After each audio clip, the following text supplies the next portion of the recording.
What's going on, guys? Pixelated here, back at it again with another review. Today we are looking at the Adidas X Reigning Champ Ultraboost 3.0.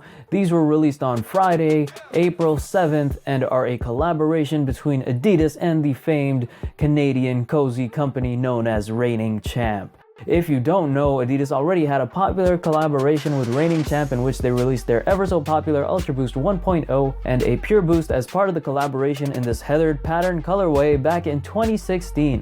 So this would be their second collaboration. It makes me a little proud to be Canadian. Who knew we'd make it so big? Oh, so big.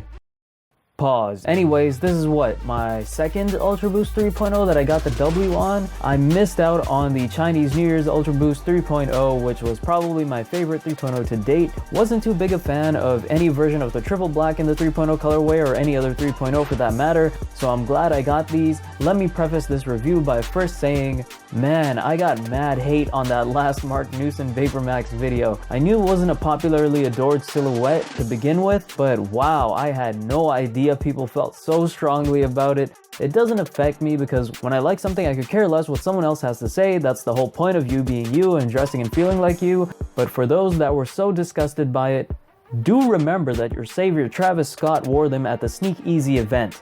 How do you feel about that, huh? The dude all y'all look up to, Mr. 3500, not only wore them, but performed in them with pride. Bet y'all hitting up the bay and copping right now. Kidding, I know you guys are still gonna roast me for them. Back to the Reigning Champ Ultraboost. Interesting story about how I got my pair. Rumor had it that there was going to be 600 pairs on adidas.ca, which is monumental and probably the most stock of any sneaker we've ever gotten. Save for a few, I think the Parley Uncaged Ultraboost had more. But aside from that, I thought, sick, I've been taking plenty of L's on Adidas. This might turn my luck around. Come 10 a.m. Saturday, aka release time, I refreshed the page. It still says coming soon. Adidas.ca didn't release the sneakers until a few minutes after 10 a.m. while I was constantly refreshing. As soon as I saw the sizes pop up, I hit that size 10, add to cart, and bam, sizes are selling out, aka sorry bro, you can't cop. I was upset as I thought it was going to be easy. I looked at my watch and started to drive down to Livestock before they opened, hoping they'd release some, but wasn't too sure considering they hadn't made an announcement. On my way there, I hear Adidas.ca keeps restocking in 10-minute increments, but I'm driving so I can't really cop. Fortunately, I message a friend and he's able to cart a pair for me, but the only pair he was able to get was a size 9, and here I am, like, okay, cool.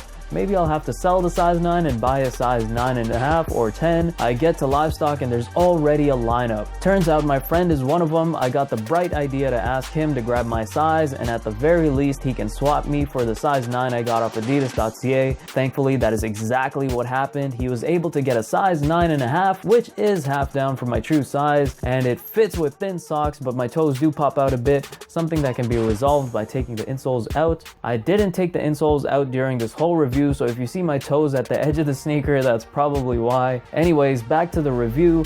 Look, I know all y'all want them joggers and super tight hyper denim tapered through the skin into the bone jeans or joggers. Just know there are tons more styles of clothing out there and you should really look into exploring them. There will be a point in time where joggers and ultra tapered pants will die out, or at least get a bit repetitive, and you're going to want to try something else out.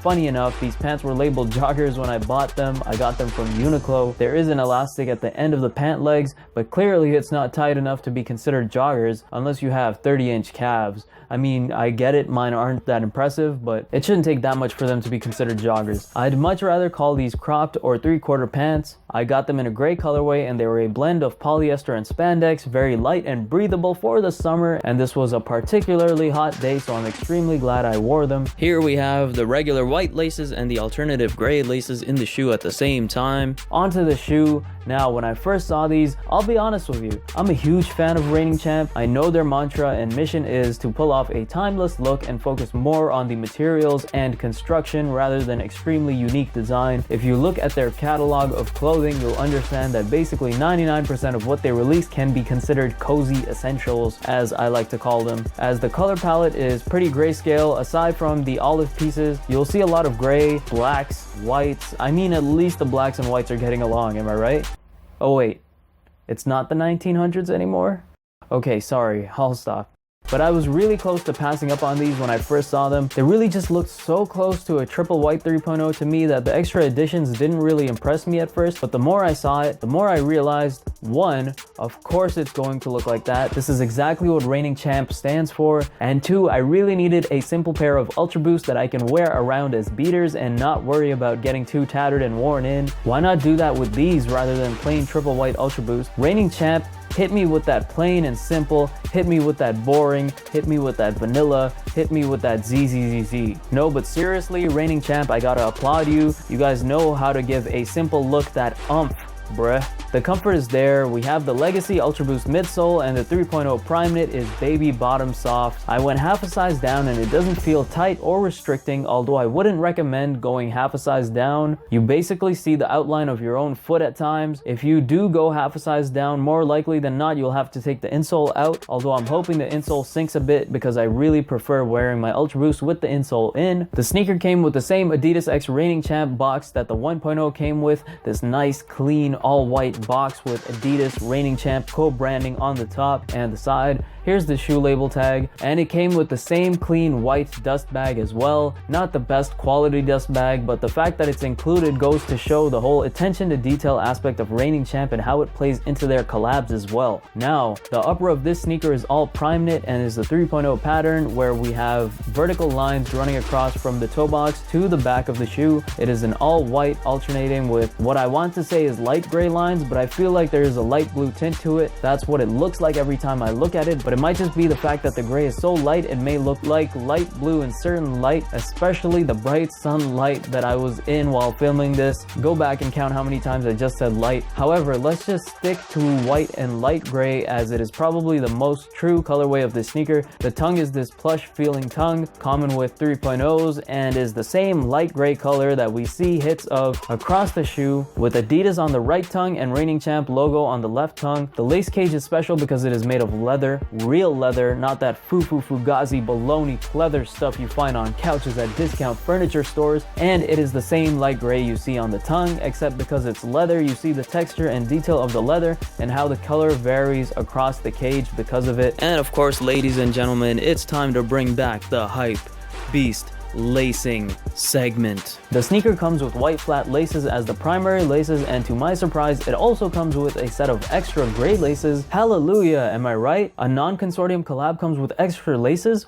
What? Haven Consortium Uncaged Ultra Boost didn't even come with extra laces. The Reigning Champ Ultra Boost 1.0 didn't even come with extra laces. This is phenomenal. Dust bag, laces, unique Ultra Boost box? I really couldn't have asked for a better deal. The value added here is top notch. Kudos to Reigning Champ and Adidas on that one once again.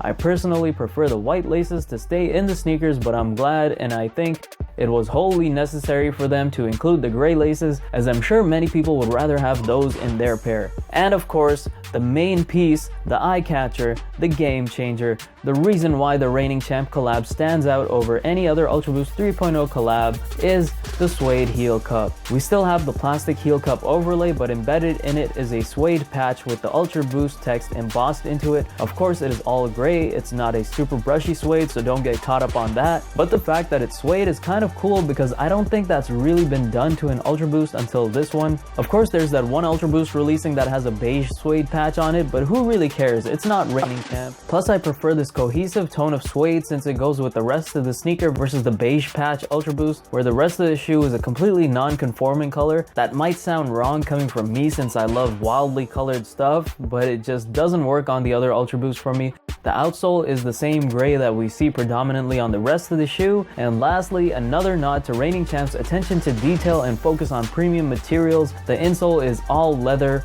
gray, and has Adidas Reigning Champ co-branding printed on it. These sneakers are absolutely essential in my opinion. As a person who hasn't bought any triple white Ultra Boost or plain Ultra Boost to wear as beaters, I'm glad I was able to get a wearable size in these, since I'll probably be wearing these more often than any other sneaker I currently have during the summer. They're cozy, they're a universal colorway, the premium accents and touches like the leather cage and suede heel counter make it interesting and unique to wear. The cozy gods at Reigning Champs have blessed me with another banger. If I didn't wear these outside, I could probably eat, shit, and sleep in them. As I said earlier, the comfort is there, the soft prime knit is there. Can't complain about comfort or looks. Along with the association of one of my favorite brands to the sneakers, color me impressed. With that being said, that's the end of my review. If you took anything from the video, please generously hit that like button. What did you guys think about these sneakers, gray or white laces?